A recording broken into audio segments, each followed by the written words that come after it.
Hash browns with me, Miss Raz. You can easily half the ingredients that you see on the screen to make a smaller amount, but basically it's white potatoes, seasoning, onions and melted butter. Preparation. So you'll need to peel your potatoes first. Make sure you peel towards your body and use your thumb to stop the blade of the peeler from cutting your fingers. Then place the potatoes into a pan and cover with water.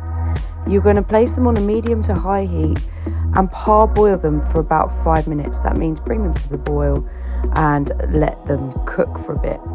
Whilst you wait, you can finally dice your onions. So once they've parboiled for 5 minutes, you're going to drain that starchy water and then place them into cold water to cool down for a bit. Once they're cool enough, you can grate your potatoes. These will feel quite sticky and starchy, but that's good because that means they'll stick together. Then you're going to add the diced onion and the melted butter and then some seasoning. So I've used salt and pepper and paprika. You're going to mix it well. I use my hands, you can use a fork, but it's actually a lot easier with your hands. Make sure they're clean. Then you need to prepare your baking tray. So I added parchment paper and a thin layer of oil. This will crisp up the sides. Use a cutter shape to shape your hash browns and don't press the mix down. Lift the cutter gently so that you don't disturb the shape. But the reason you don't push it down is because you want the heat to cook the center of your hash brown, and these go quite high.